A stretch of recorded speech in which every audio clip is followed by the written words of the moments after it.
Hello all, அனைவருக்கும் இனிய மாலை வணக்கம். நான் உங்கள் கார்த்திகேயன் பேசுகிறேன். ஸோ இதுக்கு முன்னாடி என்னோட வீடியோஸ் எல்லாமே ஃபேஸ்புக்கில் வந்தது. முறையாக இப்போ இன்ஸ்டாவில் போடுறேன். ஸோ நேற்று ஒரு ஜாதகம் நம்ம பார்த்தோம், ஒரு பெண்ணோட ஜாதகம். அதை எப்படி நம்ம அனலைஸ் பண்ணோன்றது, ஒரு ஜாதகம் எப்படி பார்க்கணுன்றது நான் உங்களுக்கு தெளிவுபடுத்தியிருந்தேன். இன்றைக்கி ஒரு ஜாதகம், ஒரு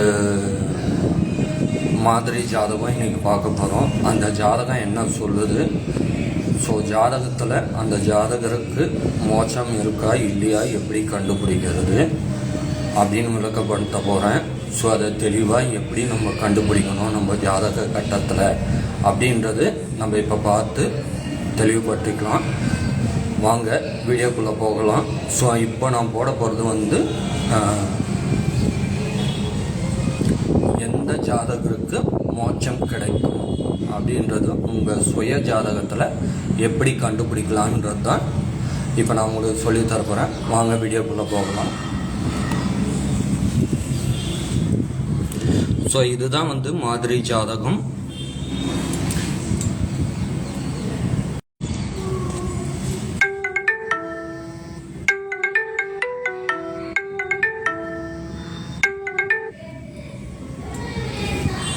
ஸோ லக்னம் தனுசு லக்னம். லக்னத்திலே குரு ஆட்சியாக இருக்கார். ஸோ இதுதான் முதல் வீடு, ஜாதகரோட முதல் வீடு இதுதான். இங்கேருந்து இப்படி வரணும். ஸோ லக்னத்தில் குரு புதன் ரெண்டுமே சுபகிரகம். குரு ஆட்சியாக சொந்த வீட்டிலே இருக்கார். ஸோ இது ஒரு நல்ல ஜாதகம். சந்திரன் 7ஆம் பார்வையாக லக்னத்தை பார்க்குறாரு. அதுவும் நட்பு வீடு.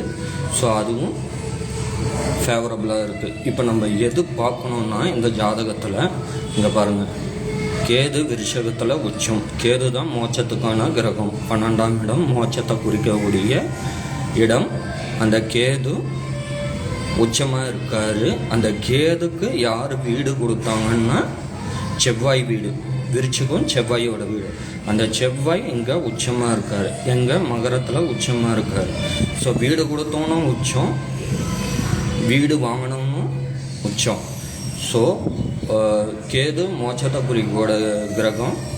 அவருக்கு வீடு கொடுத்த செவ்வாயும் உச்சமாக இருக்குது. லக்னமும் சுபத்துவம் பெற்றிருக்கு. சந்திரனோட பார்வையும் இருக்குது. அதனால் கேது 12ஆம் இடத்துல இருந்தாலே மோட்சம்னு சொல்லுவாங்க. வீடு கொடுத்தவனும் லக்னமும் சுபராக இருந்தால் நிச்சயம் அவங்களுக்கு மோட்சம் அமையும் என்பது ஜோதிட விதி. ஸோ இங்கே பாருங்கள், இந்த ஜாதகருக்கு கேது உச்சம், சனி உச்சம், செவ்வாய் உச்சம். இங்கே பார்த்தீங்கன்னா குரு ஆட்சியாக இருக்கார். சந்திரன் இங்கே புதன் 7ஆவது பார்வையாக சொந்த வீட்டையே பார்க்குறாரு. எங்கே லக்னத்துலேயும் இருக்கார்.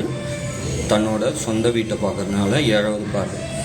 புதனும் ஆட்சியாக இருக்குது. லக்னத்தில் குருவும் ஆட்சி, புதனும் ஆட்சி.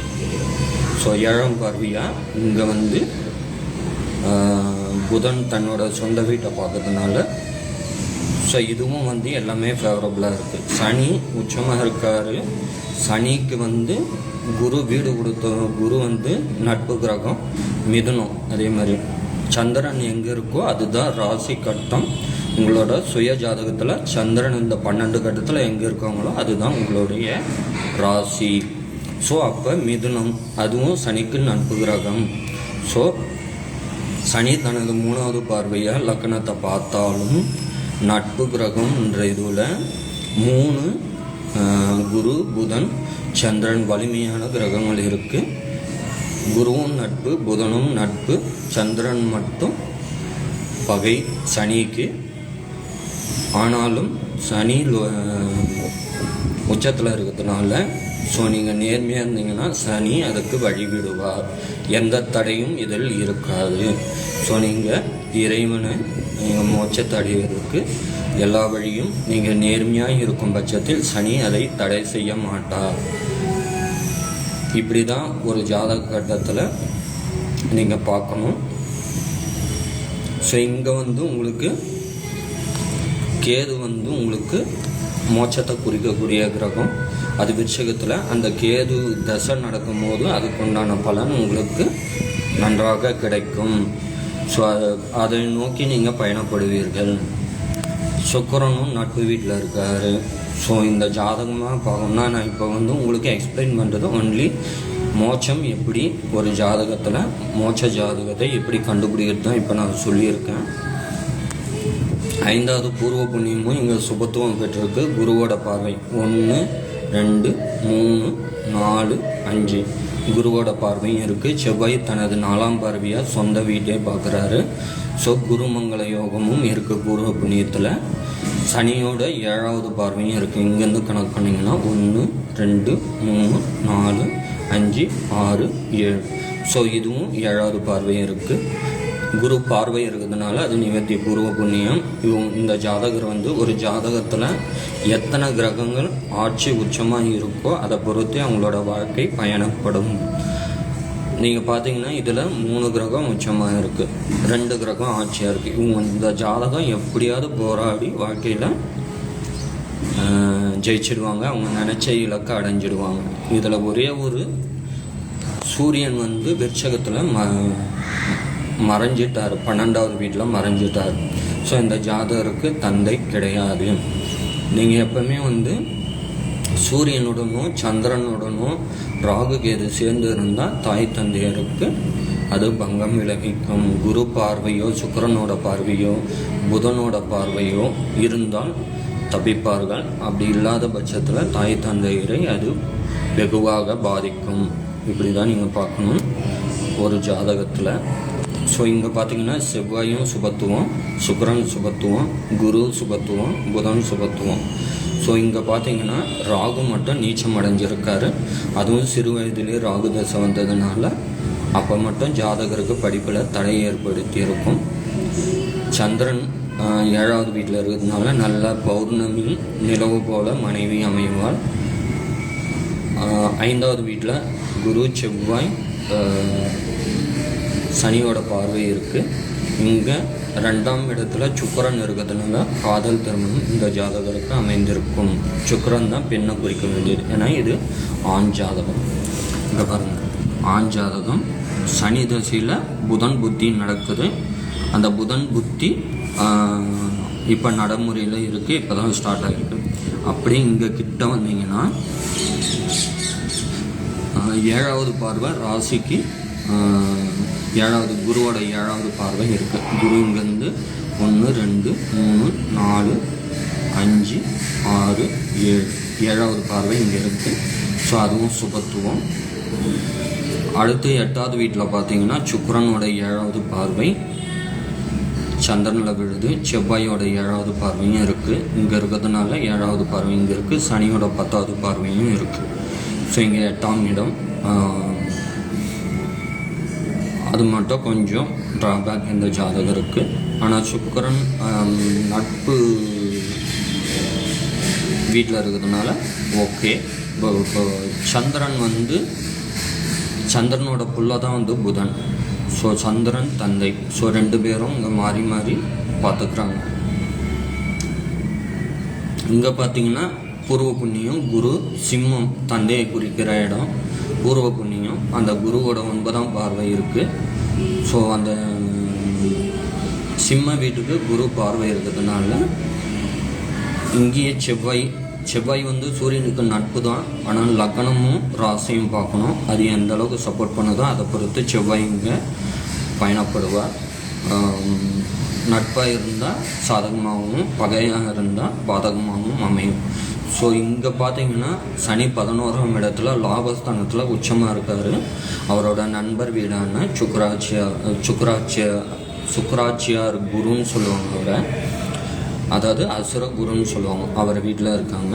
அதனால் சனியும் உங்களுக்கு ஃபேவரபுளாக தான் இருப்பார். ஏன்னா ராசியும் நட்பு, இருக்கிற வீடும் நட்பு, லக்னமும் நட்பு. ஸோ அதனால் உங்களுக்கு பெருசாக எதுவும் பாதகத்தை செய்ய மாட்டார். நீங்கள் நேர்மையாக இருக்கும் பட்சத்தில், எந்த அளவுக்கு நேர்மையாக இருக்கீங்களோ உண்மையாக இருக்கீங்களோ, சனியோட காரகத்துவத்தில் இறக்கமாக எந்த அளவுக்கு இறக்கணும், அதை நான் ஏற்கனவே போன வீடியோவிலே சொல்லியிருப்பேன். துப்புரவு தொழிலாளர்கள், செருப்பு தைக்கிறவங்க, தொழில்நுட்பங்க, ஹேண்டிகேப்டு, இவங்க எல்லாருக்கும் நீங்கள் வந்து உங்களால் முடிஞ்ச உதவிகளை செய்ய சனி தனது நற்பலன்களை அதிகமாக எடுத்து செய்யும். ஸோ இந்த ஜாதகத்தில் பார்த்திங்கன்னா சூரியன், ராகு இவங்க மட்டும்தான் கொஞ்சம் பாதகமான சூழ்நிலையிலாம் இருக்காங்க. செவ்வாய், குரு, புதன், சந்திரன் எல்லாருமே சனி கூட நல்ல பொசிஷனில் தான் இருக்கார். ராகு, சூரியன் தந்தை இந்த ஜாதகருக்கு கிடையாது. ராகு சிறு வயதிலே முடிஞ்சிச்சு. இப்போ சனி தசை நடக்கிறதுனால சனி என்ன மேஜர் ப்ளே பண்ணுறாரோ, இந்த ஜாதகர் எந்த அளவுக்கு உண்மையாக இருக்காரோ அதை பொறுத்து எல்லாமே அமையும். ஸோ இப்படி தான் நீங்கள் பார்க்கணும். நிச்சயமாக இந்த ஜாதகருக்கு மோட்சம் கிட்டும். இந்த பிறவியில் இனி பிறவி எடுக்க மாட்டார். இதுதான் வந்து நீங்கள் உங்கள் ஜாதகத்தில் நீங்கள் கேது 12வது பிளேஸில் இருந்து வீடு கொடுத்தவனும் உச்சமாக இருந்து சுபத்துவமான லக்னமாக இருந்ததுன்னா இது உங்களுக்கு பாசிபிள் ஆகும்.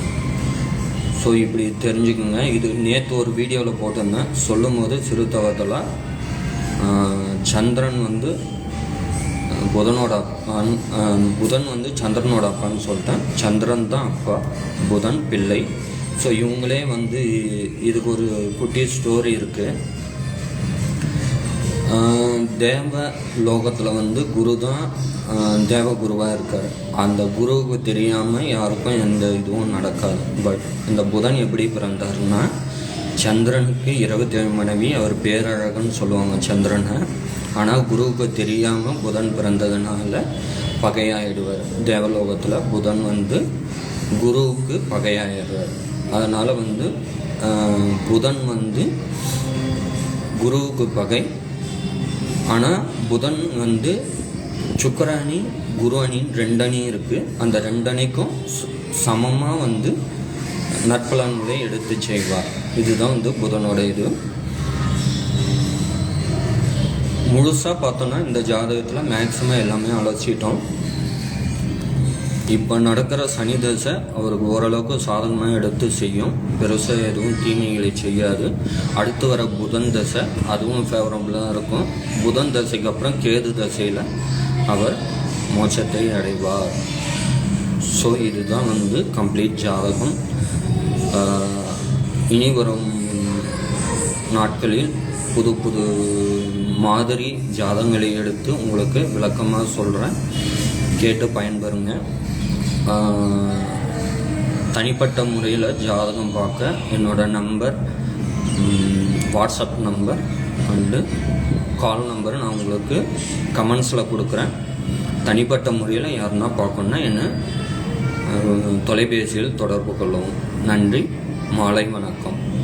மீண்டும் ஒரு நல்ல ஜாதகத்தில் உங்களை மறுபடியும் சந்திக்கிறேன்.